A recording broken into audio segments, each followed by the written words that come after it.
Right? So there's boy, if you went on to Google and you started searching around for how do you fit a long gun or a rifle or a shotgun, oh my God, you'd get so confused you wouldn't have a clue with what to do. Even the NRA has got insane stuff. I mean, it's like I need a calculator to figure out how the hell to fit a gun, right? And it really boils down to it's not that tough. Right? You'll see people talk about all kinds of things like dimensions, like what's the angle of the butt stock and what's the angle of the cant and all the different parts of a gun. And those are all good to know, and you need to know those things.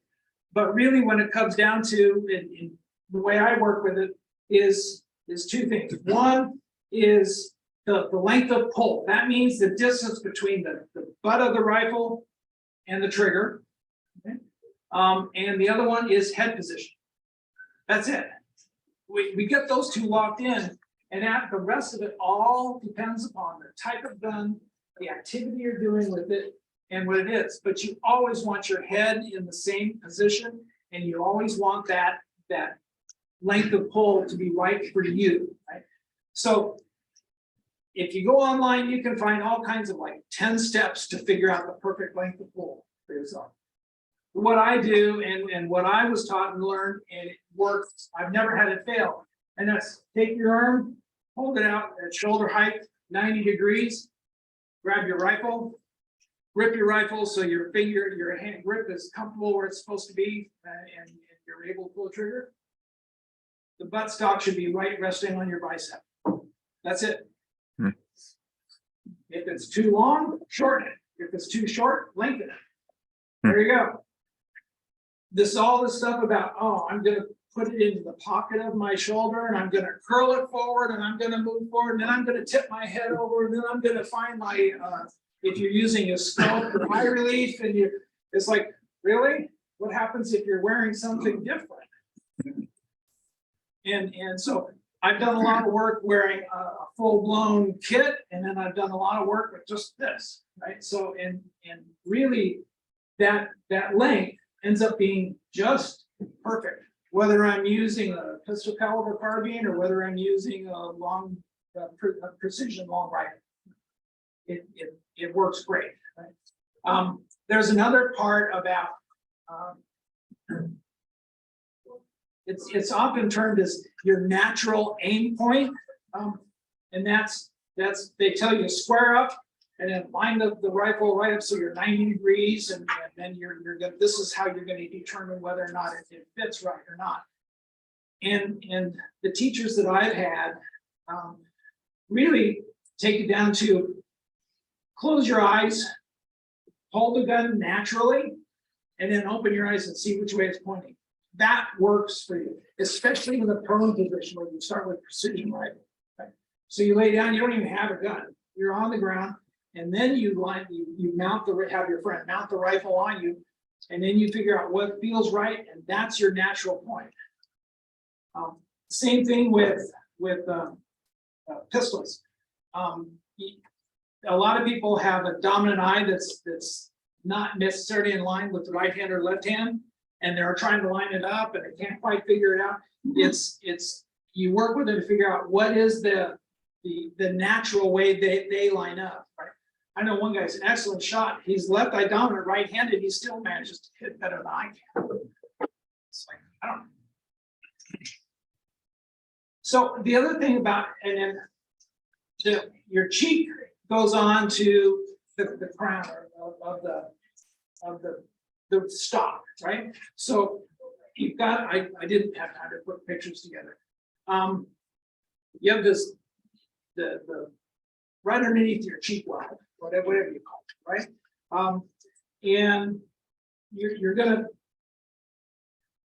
you want your head resting on the stock without tipping your head over, right? So you want to be as natural as you can.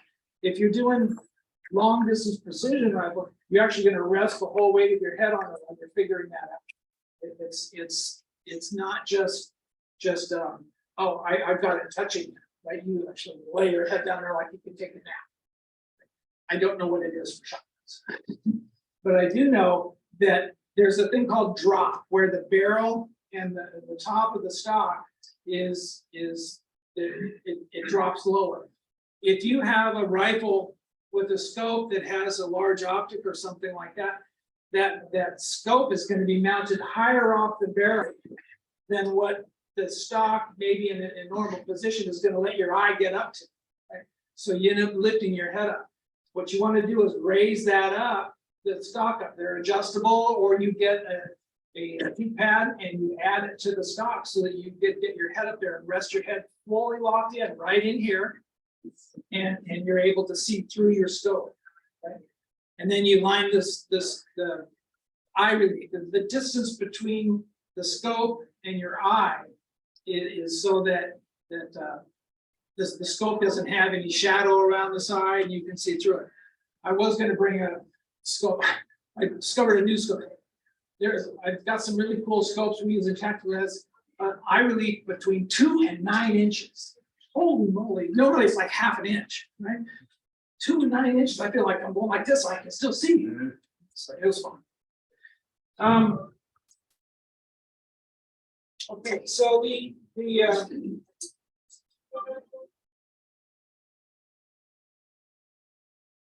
want your head, as I was saying, you want your head not to be tipped over too far, right? You want to be just rested right on there and snug it.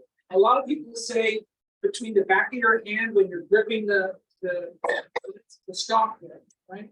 And your nose is supposed to be about 2 inches. I've never measured it. It's like, it's how your body works, right? It's really just a matter of that gun is going to be fit to you, and you got whether you have a stock grip or whether you have a pistol grip. It's going to be your head is going to go on it more in relation to the length of pull where you're setting that this way than it is measuring the distance between your nose and. When I was first learning carbine, they said get your nose all the way up against the charging. That's not where how my body works. Right? So the basic principle is get your head in the right position and get your what else was it? Oh, the length of pull. Get those two things locked in. When people target shoot or bench shoot, their position is locked in. They got all the time in the world to line it up and to aim, and that's pretty solid. You can dial a rifle in just fine like that. I believe it's the same thing for shotgunners if they're doing wing shooting, flying shooting plays or hunting. They're gonna have a pretty standard stance that they're going to be able to be ready for. Hunters and tactical shooters, they don't get to pick when they shoot. And especially in tactical, you don't always get to get in the right position and say, hold on, I'm getting myself ready to where I was trained to do. So when I'm working with people, we're moving, we're in all kinds of weird positions, and you're awkward, and you gotta lay sideways and all that. In hunting, you got a little bit better chance. You can still line it, but the targets aren't still, right? So you need to be able to adjust for that, and that's why locking into a certain set of rules as your hand has to go here. Well, precision rifle, the squirt hand's back here, and depending upon how long the barrel is, or how heavy the gun is, or what your strength is, you may be gripping it different. On an AR-15, I might have a straight arm with a C-clamp, but then on a shorter carbine, I might be back in here almost to the mag. It depends upon what you're doing. So those are the things that you'll see written about. It's like, oh, you got to do it that way. You got to do what works for you. Right? And then once you get that figured out, practice. Right? And that's really where you get the consistency. All right.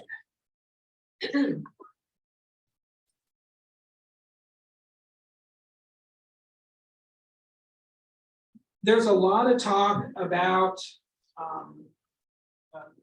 grip strength. You can see everything from you got to hold it so tight your fingers are white, and then you got other ones where it's really loose and you just want to relax it. And a lot of it depends upon what kind of shooting you're doing. If you're doing long range precision shooting, you don't want to mess with the gun as hard, or not at all, right? So you're really light on the touch, but that's that kind of shooting. Certainly don't want to do that with the semi-automatic pistol. If you limp wrist it, sometimes the slide won't even cycle, right? So you have to be strong on that one. If someone is really close to you, you've got a tighter grip than if you're doing target shooting at 25 yards or whatever. So all that, it depends on the same situation as well.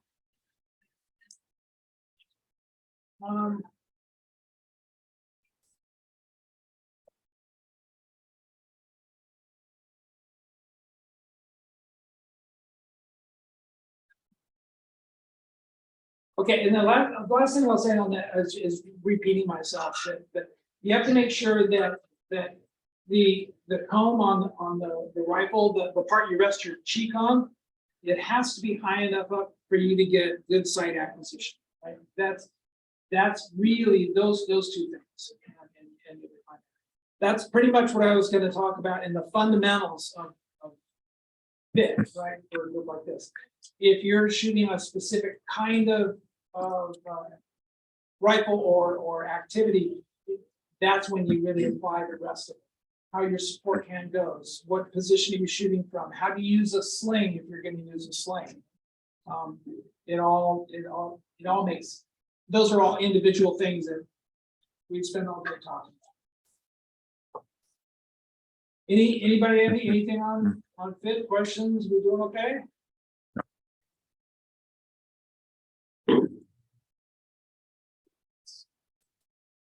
How am I doing? Good. Okay. All right. Cleaning your gun, right? So again, when you're cleaning your gun, the first thing and the most important thing is safety. Right? When I clean guns, unless I'm on the range, and then even then, ammo should not be anywhere near you. No ammo at all in your cleaning area. Right? Just leave it in the garage, wherever you do your cleaning. Right? Just no ammo near you. Pick up the gun, clear it. Right? You always got to make sure it's empty. But there are so many accidental discharges from people cleaning guns that it's just unbelievable.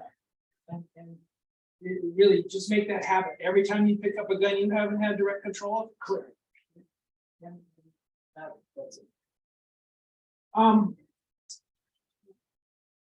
I've even seen people say, I never clean my gun, right?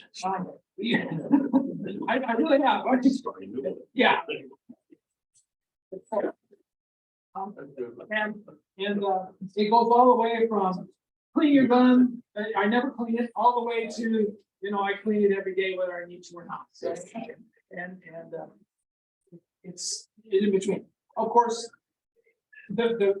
how often you should clean your gun in software. We have this saying. They say, how long is it going to take to make this piece of software, this application?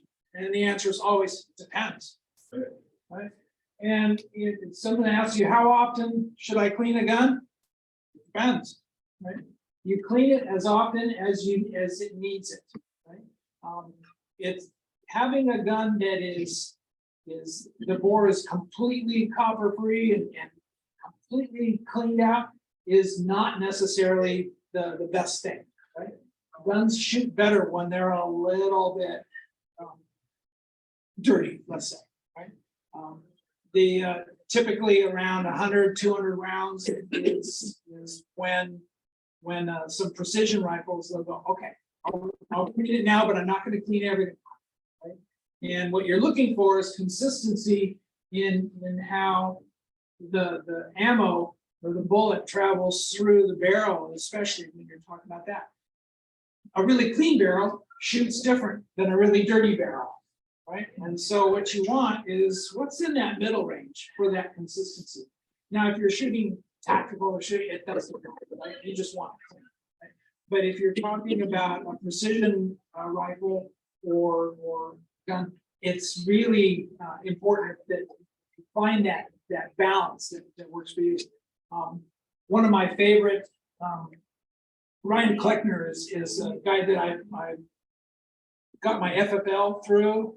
He's a lawyer, but he's also a former sniper, and he's taught me so much about long range shooting. He calls it functionally clean, right? That's where he likes to keep all of his guns, and I realize I do too, right? But I just like that terminology, functionally clean. That doesn't mean your barrels are dirty and all that, but it means you don't have to take it out and get it ultrasonic cleaned every day, right? That's not what you want to do. Why do you clean it? A clean gun is more reliable, right? What's the most important thing of a gun? The primary purpose is to fire a bullet, right? And if your gun's not reliable, it's not doing what it's supposed to do. If your life depends on it, it's really good. Cleaning it breeds familiarity. You get really comfortable with your gun. Take it apart, you put it together. Pretty soon, it's like second nature, no problem. That familiarity makes you a better shooter. It prevents malfunctions. We all know dirty guns can malfunction, especially like 22s that are generally pretty dirty. Boy, they can stop ejecting really quick and get all bumped up. And it's good to keep them clear. I like to think of it as your life can depend on your everyday carry. That's, you really want to make sure that gun is as reliable. And then lastly, cleaning forces you to do a function check. A function check means that once you reassemble the gun, you make sure it works the way it's all supposed to do. If you just have a gun in the safe and then you take it out when you're using it, when you're carrying it, and you put it back in, and you never really run it through, you're not as familiar, and you haven't really done the function checks you want to do. So most people don't read the manuals, especially with software, but even with guns or scopes or anything else.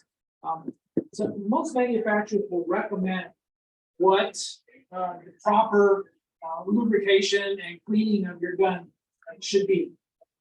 But there's a general rule of thumb that we follow, and that's any parts that move against each other, slide against, have pressure, or are have some kind of leverage on each other, like the slide, the levers inside the certain parts of the action.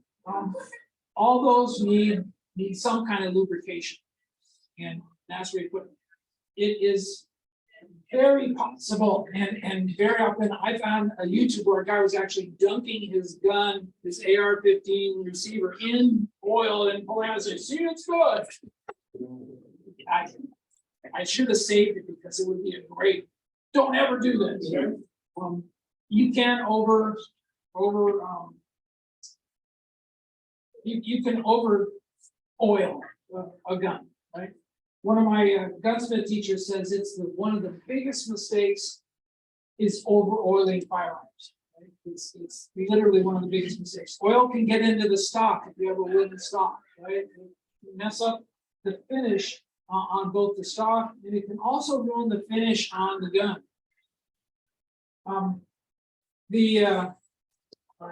It gets into the action. It collects gunk, right? So there's 5 different levels of cleaning that people use pretty often. First one is just wiping it down. When you're on the range, just wipe down the exterior of the gun and use it with a light rag or a silicone. I use a silicone cloth, right? And that really just takes like lead, dirt, dust, whatever got on it. You're just cleaning it off. You're in the field. You're at the range, whatever. The next level up is field cleaning. You're still in the field, but oh man, you got some time, or you've shot a lot of rounds and you just want to get it cleaned up a little bit. Field strip it, wipe it down. Right? You might run a bore snake through it. Just basic cleaning. It's not detailed cleaning at all. The next step up from there is light cleaning, and that's where you kind of just go after the dirt prone areas of the gun. You know, you break it up, you might wipe out with a Q-tip or a rag the action or sort. That's one more kind of thing. The fourth one is what you do at home, and that's detailed cleaning. You field strip it down to the major parts of the gun, and you clean each one of those parts. There's the and then the last one, which I'll explain real quick, but that's deep or professional. That's done rarely. Once a year if you use the gun on a regular basis, and that's something like what I do with ultrasonic cleaning. That's getting down to cleaning parts at a microscopic level. You completely disassemble the gun as far as you're allowed to. Some companies like Sig Sauer, they say you take it down beyond a certain point, it voids the warranty. They don't even let gunsmiths work on parts, so you have to send it off to them. But cleaning a gun with that, you're using solvents that were specially designed for firearms, and you're using special oils that are water repellent to get every single little molecule off the gun, and then you lube it the correct lubes. CLP is really common. The military's used it for years and stuff like that. That's not a good solution anymore, right? Yeah, my dad did it. You want to use a separate solvent from your lubrication and your protectant. The cleaning molecules, their job is to clean the stuff off the gun, off the metal. The lubricant and the protectant are the opposite. They're protecting your gun and they're lubricating the moving parts of your gun. The cleaning part fights. It doesn't know when to stop. It keeps on going. So the gun with CLP, the cleaning molecules are going against the lube and the protectant molecules, and you're kind of defeating the purpose. What ends up happening is the gun ends up attracting more dirt, and it fogs up sooner. So the pros say that it results in fewer rounds fired between cleanings and the potential of malfunctions, right? From doing that. So yeah. How do you feel about dry lubes? You can use them in certain parts, especially on slides. But I don't use it. I just use regular grease, but I know other gunsmiths do. I haven't heard anything really bad about them. You want to make sure you get high quality ones. I use a separate solvent. I work with that, and then I clean the solvent off, and then I put on the protectant, right? And then you lube. I like to use grease, gun grease, rather than oil wherever possible, because the gun grease has a tendency to resist the dirt and grime that can accumulate. It's kind of like, I used to race bicycles, right? And we would lubricate our chains with, in the old days, we used wax, paraffin wax. We would dip the chain in wax and put it back on the bike. Those chains should stay clean for 1,000 miles. Right? I would spray the chain lube that you can buy at the bike store. I couldn't make it 50 miles without having black crap all over. Right? The same thing applies to cleaning guns. If you use as little wet oil as you can, or only use it where you in those places, you'll be a lot better off. Gun grease does that very well. Especially on my semi-automatic pistols, that slide, that rail just gets just enough gun grease, and it works really well. I like it's called Extreme Weapons. I like non-toxic gun lube and solvents, right? They hops and all the stuff before. Man, one day I was cleaning my gun in the living room and I spilled the hops. My wife was ready to shoot me. That stuff stayed the smell in there for a long time. Right? It's not that it's bad. It's just that I think there's better stuff out there or as good that is non-toxic, food grade, and it works great. I called around and talked with the engineers at a bunch of different companies, and I ended up settling myself with Extreme Weapon. I brought some to show you. So there's they actually mix in a little bit of cinnamon in some of their oils so that animals can't quite smell that hops coming down the floor. And they say it works. I'm not a hunter, so I don't know. But I sure like that I don't smell, the gun doesn't smell that. In terms of other ones, Milcom makes a good set of separate solvents and lube and protectants. How do you spell that? Milcom, MIL-COMM. That's more toxic stuff, so I don't use it, but they do have a really good reputation in doing that. Hops, I've got some. I don't use it anymore, but I've got it. And then, of course, the Extreme Weapon. Am I running out of time? We got about 10 minutes.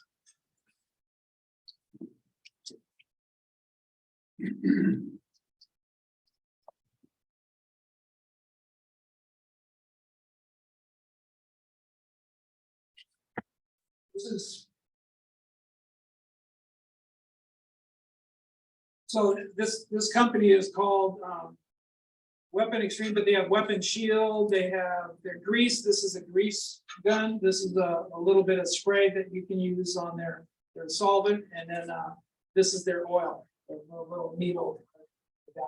What's the company name? Weapon Extreme.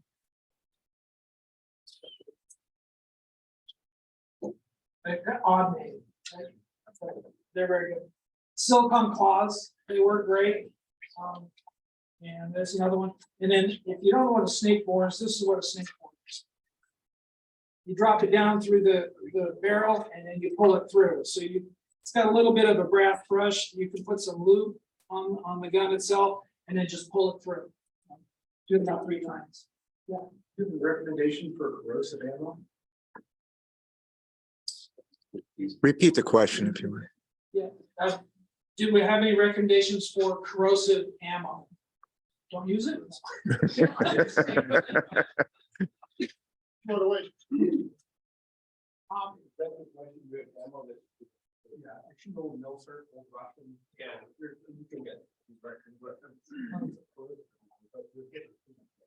Yeah, I don't clean the gun any differently. But I haven't shot much. I've shot some mil, but not much. Some of my guns have a hard time with steel casing. I just don't shoot steel casing in those guns. The ammo that I've shot that I've had problems with, like cheap steel case 5.56 or something like that, I just end up having to clean it a lot. And, I've had a couple of jams where all it really was it just got gunked up. I have a question about steel cased ammo. I know not to use it in a semi-automatic, but is it okay to use it in a revolver? In fact, you can still use it. It doesn't have the same stretching characteristics as brass does. It won't expand or it won't Yeah, shrink. not quite as well. Yeah. But if your gun eats it, it's not going to damage your gun. So it's up to you whether or not you.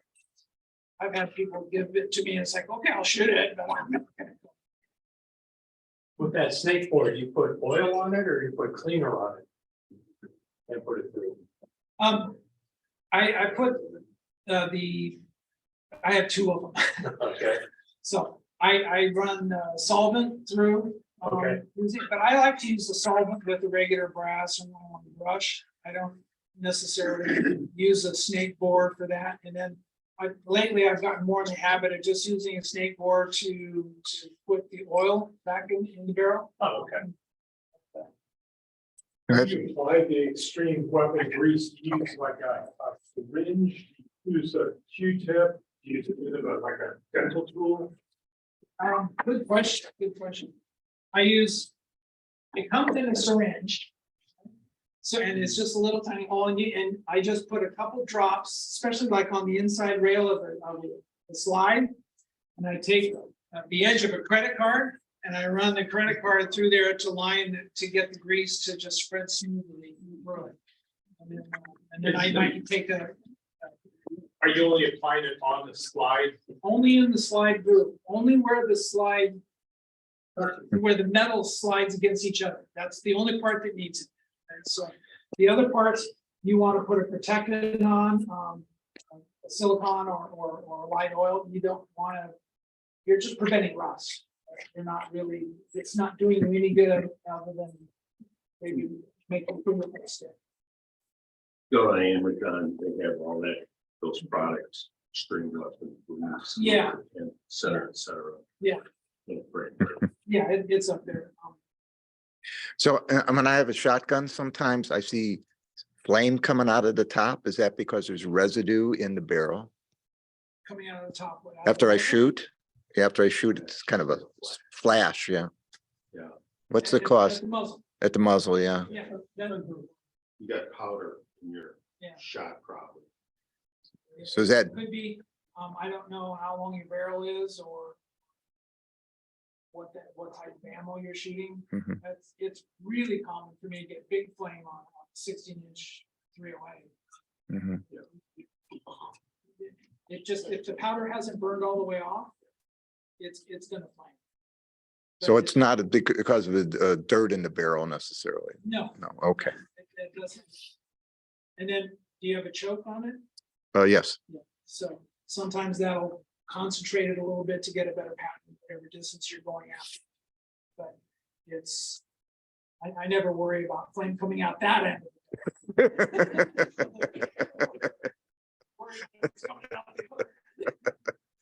Get that on my pistol shotgun all the time. Really? Okay. Make sure you don't use penetrating oil. Yes, absolutely, absolutely. I stood at 2 base down with the firearm instructor there. The guy was cleaning his gun with 3-in-1 oil. Oh my gosh. And You know what? I've we seen shot it, guys where they we actually, shot quarterly.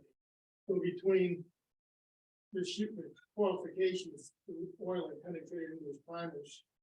And he went up and he started shooting, all he hit was clicks. you know, nowadays, the advances in technology and engineering is so high. You should never use anything that wasn't designed for a firearm on the firearm. You don't need 3-in-1, you don't need your titanium grease from your garage, you don't, none of that, right? Yeah, I've seen that too.